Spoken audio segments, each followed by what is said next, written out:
Social media's impact on Indian politics. Ever since the advent of the internet, around the turn of the millennium, there has been an exponential growth in the usage of social media by the world's tech proficient population in general and teens and young adults in particular. The initial advent and subsequent mass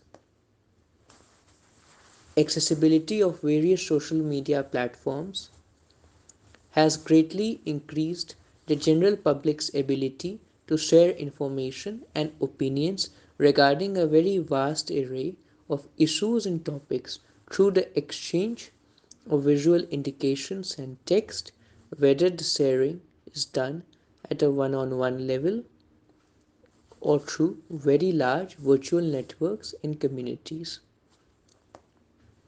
Therefore, it shouldn't come as a surprise to anyone that nowadays a lot of discussions regarding politically charged issues, as well as a very significant degree of online campaigning and promotion on the part of the IT wings and cadres of all the major as well as minor political parties that were tasked with further advancing their respective parties' goals and objectives takes place on the above mentioned communication platforms.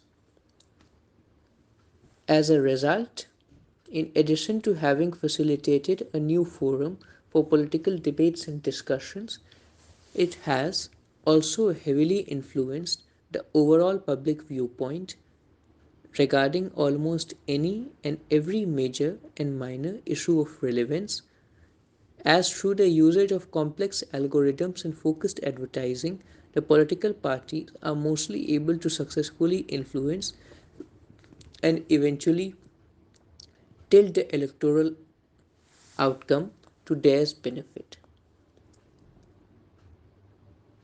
Just like any other disruptive, yet at the same time innovative and opportunity filled technological system, social media has directly and indirectly led to a lot of both positive as well as negative developments that really deeply impacted the society, especially so in the realm of politics.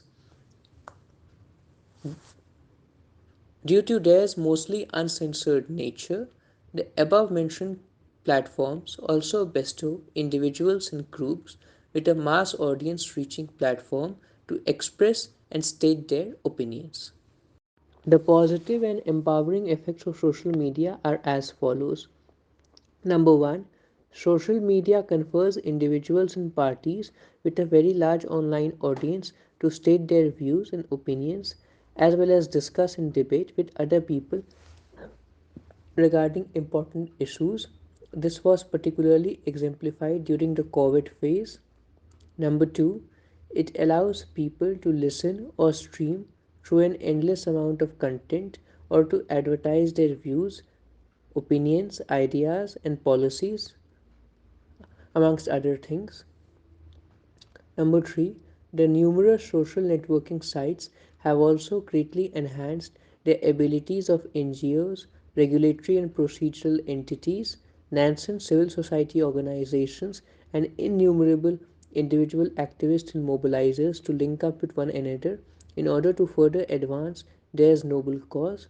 Number four, the emergence of social media has also significantly enhanced the educated layman's access to vast amounts of objective and detailed informative content. The negative effects of social media are as follows. Number one, of late, social media has become a facilitating mechanism for the instantaneous spreading of fake news and unverified information, which has led to the ordinary folk getting misguided, fundamentally swayed, and also tending to believe in irrational ideas and advices.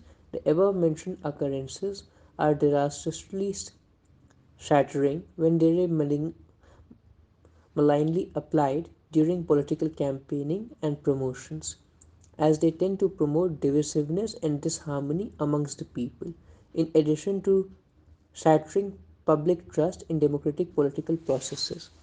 Number two, social media's applicative algorithms re-solidify and reinforce prevalent political biases, and create echo chambers where individuals mostly, do not entirely, distribute a sort of content that confers to theirs already held views and opinions. More often than not, this leads to political polarization and a scarcity of inclusive and tolerative open minded views, ultimately leading to an exclusionary and intolerant society. The above described situation is especially true for India. Number three, these communicative platforms have also allowed unscrupulous and ill intended individuals to harass and bully others on online platforms.